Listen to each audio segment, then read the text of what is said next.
Hey there, sports history fan. This is Arnie Chapman of the Football History Dude podcast, and I'm stopping by this show real quick to tell you about a couple of cool giveaways that we have going on here at the network. Both are autographed books covering various topics of the NFL.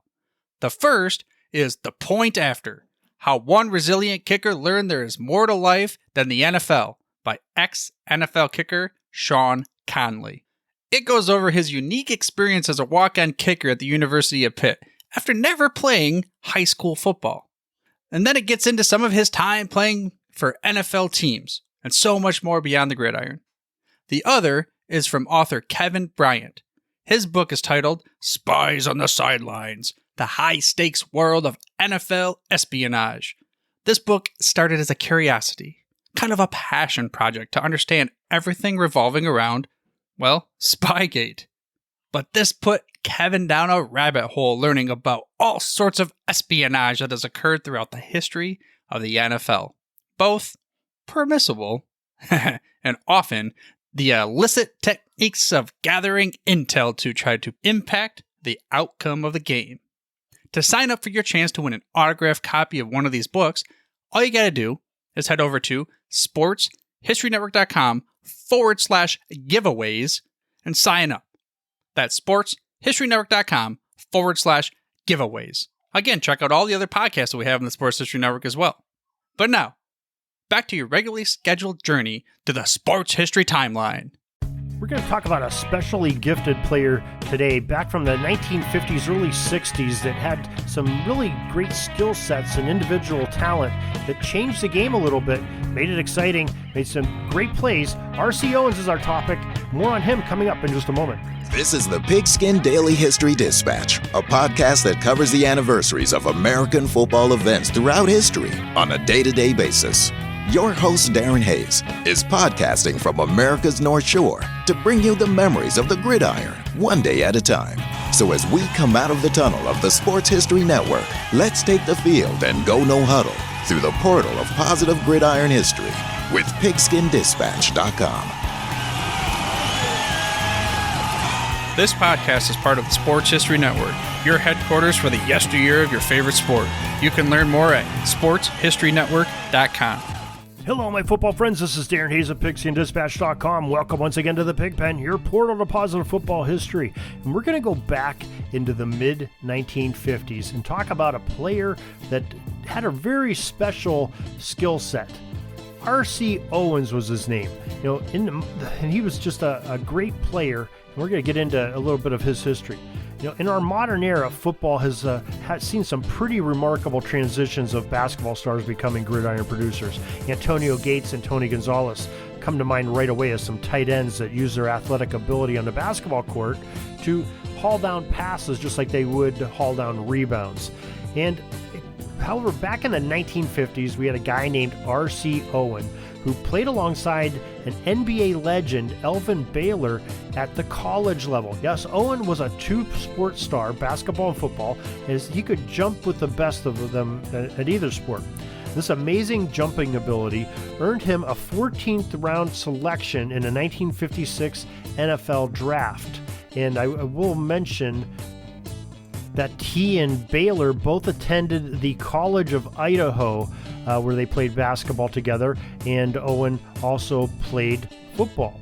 And two-sport star for the great R.C. Owen.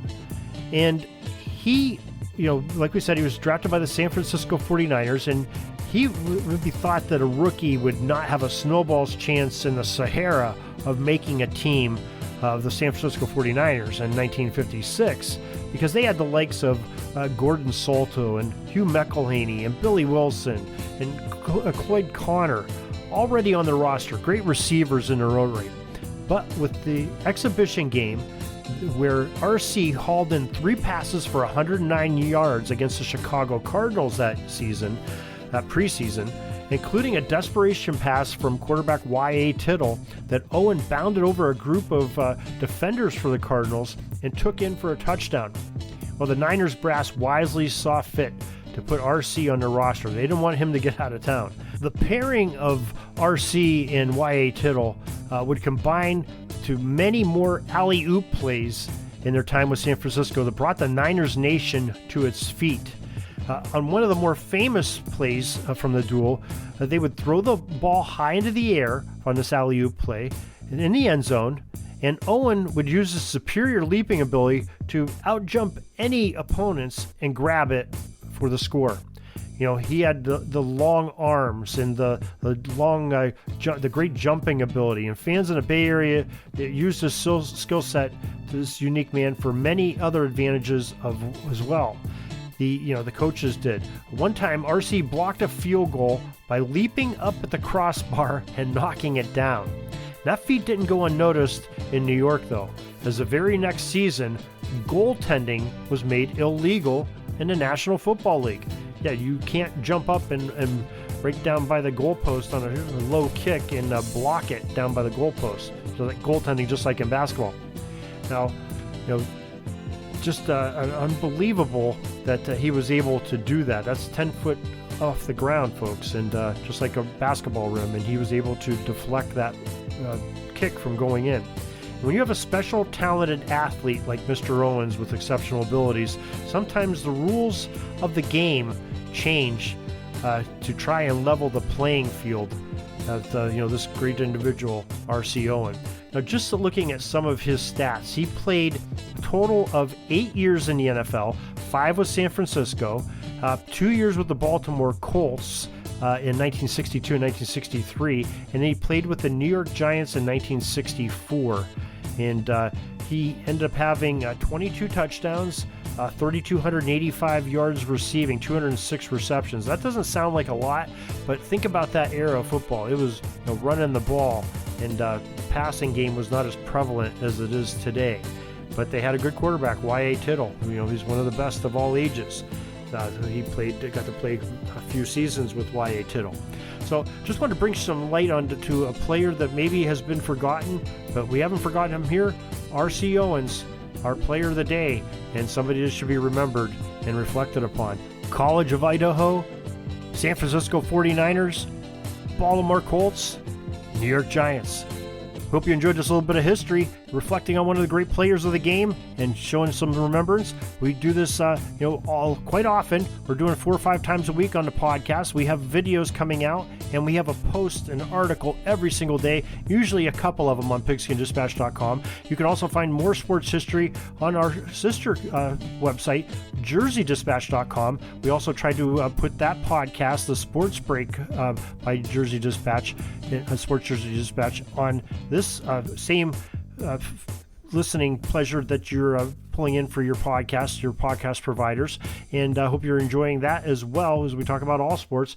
Also, sportshistorynetwork.com has we have 28 different podcasters just bringing some great podcasting for your favorite sports from history, about your favorite players, games, coaches, teams, events, everything you can imagine from all eras. I think you'll have something for everybody who enjoyed sportshistorynetwork.com. Till next time, everybody, have a great gridiron day. That's all the football history we have today, folks. Join us back tomorrow for more of your football history. We invite you to check out our website, pigskindispatch.com, not only to see the daily football history, but to experience positive football with our many articles on the good people of the game, as well as our own football comic strip, Cleat Marks Comics. Pigskindispatch.com is also on social media outlets, Facebook, Twitter, Instagram, and don't forget the Pigskin Dispatch YouTube channel to get all of your positive football news and history. Special thanks to the talents of Mike and Gene Monroe, as well as Jason Neff for letting us use their music during our podcast. This podcast is part of the Sports History Network, your headquarters for the yesteryear of your favorite sport. You can learn more at sportshistorynetwork.com.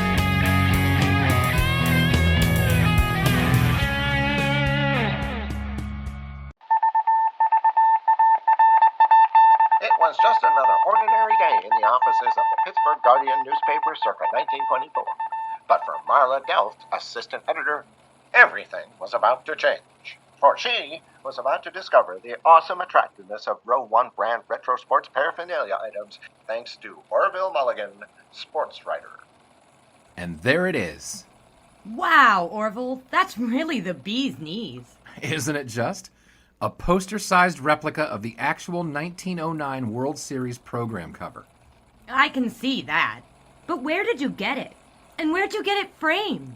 I ordered it from the Row 1 website, where over 6,000 items of sports memorabilia from the 1880s to the 1990s are available for reproduction, in multiple sizes and in several different materials, with over a dozen styles of frame to choose from for prints like this.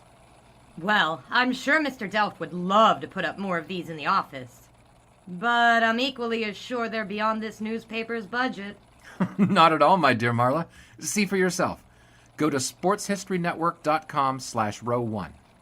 sportshistorynetwork.com/row1. Oh my, these are good prices. Oh, and look at this stuff.